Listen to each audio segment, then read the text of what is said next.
Chapter 6, Exposure.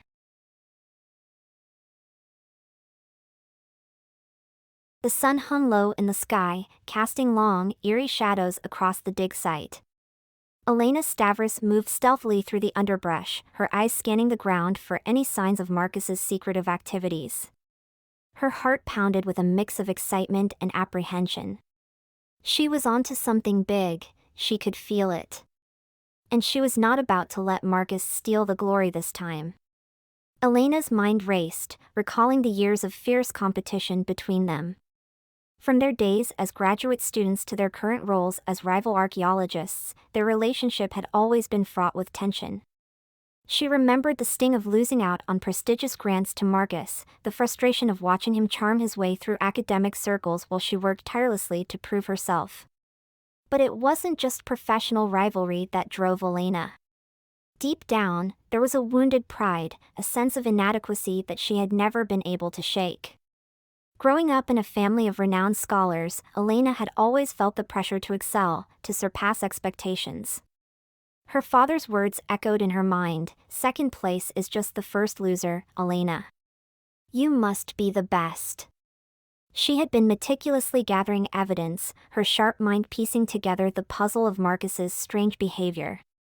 Clues led her to the hidden sea cave, a place she had never noticed before. The entrance was obscured by foliage, but the disturbed vegetation betrayed recent activity. With a thrill of anticipation, Elena pushed aside the branches and stepped inside. The cave was dimly lit, the air cool and damp. The scent of salt and seaweed filled her nostrils, reminding her of childhood summers spent exploring the Greek coastline. Elena's eyes adjusted to the gloom, and she gasped, her hand flying to her mouth. There, huddled in the shadows, was a figure unlike any she had ever seen. A woman, her body partially covered by a cloak, her head adorned with a writhing mass of serpents. Elena's heart raced as she realized what she was looking at. A Gorgon. A myth come to life. Shocked but thrilled by her discovery, Elena fumbled for her camera. This was it. The find of the century. Fame and academic recognition were within her grasp. She could already see the headlines, the accolades, the jealousy in Marcus's eyes. More importantly, she could hear her father's voice, finally filled with pride, "You've done it, Elena.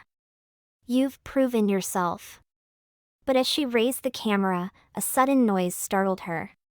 Marcus burst into the cave, his face flushed, his breath ragged. He took in the scene in an instant, his eyes widening in horror. "Elena, no," he shouted, lunging towards her.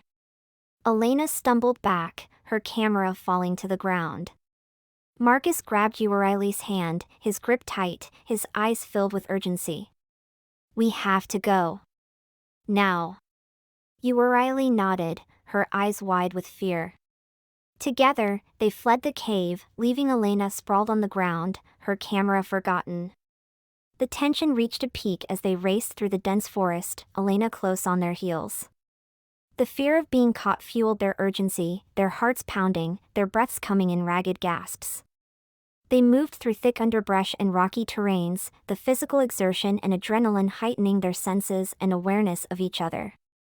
The island's rugged landscape became both obstacle and ally, providing cover but also hindering their escape.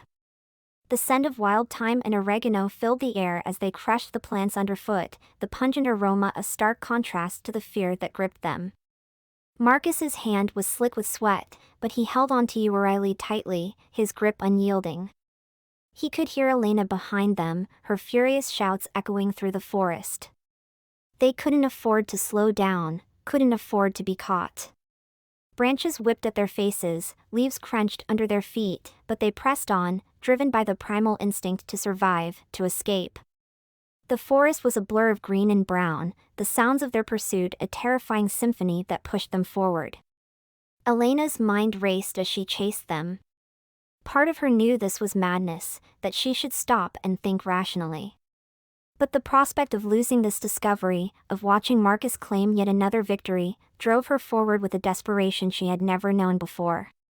Exhausted and breathless, Marcus and Euryale finally found a secluded spot deep in the forest where they could rest. The area was surrounded by tall olive trees, their gnarled trunks and silver-green leaves providing a natural shelter. They collapsed onto the ground, their bodies shaking with exertion, their lungs burning for air. As they sat together, catching their breath, the reality of their situation sank in. The adrenaline that had fueled their escape began to ebb, leaving them with a hollow, frightened feeling.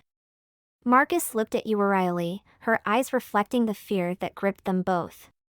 "Euryale," he murmured, his voice hoarse with emotion. "I'm so sorry. I should have been more careful. I should have." She stopped him with a gentle touch on his arm. "No, Marcus. This is not your fault. We both knew the risks. We both chose to face them together." He looked into her eyes, seeing the strength and resilience that had drawn him to her from the start. But he also saw the fear, the uncertainty, the longing for a normal life that seemed forever out of reach. "What if she finds us again?" Euryale whispered, her voice barely audible. "What if she exposes me? What if I lose the chance to live freely, to be with you?" Marcus's heart ached at the pain in her voice. He took her hand, his grip firm, his eyes locked onto hers. "That won't happen, Euryale. I won't let it. I promise you, I will do everything in my power to protect you. To keep you safe. To give you the life you deserve." Euryale smiled, her eyes filled with gratitude and love. "I know you will, Marcus. And I trust you. With my life. With my heart." The emotional intensity between them grew, fueled by their fear and longing. Marcus looked deeply into Euryale's eyes, his hand gently cupping her cheek. She leaned into his touch, feeling a mixture of fear and desire, a connection that transcended the chaos around them. Their breaths came in ragged gasps, their hearts pounding wildly in their chests. With a primal growl, Marcus pulled Euryale into a fierce, desperate kiss. Their lips met with a hunger that was fueled by the danger they faced, a desperate need to connect, to affirm their love in the face of uncertainty. Their breaths mingled, their hearts pounding in sync as they clung to each other, their kisses deepening, hands exploring each other's bodies with a frantic urgency. Marcus's hands roamed Euryale's body, his touch igniting a wildfire within her that threatened to consume them both. He tore at her clothes, his fingers trembling with desperate need. She responded in kind, her hands grasping at his shirt, her fingers fumbling with the buttons. The sound of fabric ripping filled the air as they discarded their clothes, their bodies bared to each other, their souls laid open. The danger they had faced heightened their sensations, making every touch, kiss, and caress more electrifying. Marcus's hands explored Euryale's body with a hungry intensity, tracing the curves of her waist, the swell of her hips, the softness of her breasts. She shuddered beneath his touch, her body arching into his, her serpents writhing with a need that echoed her own.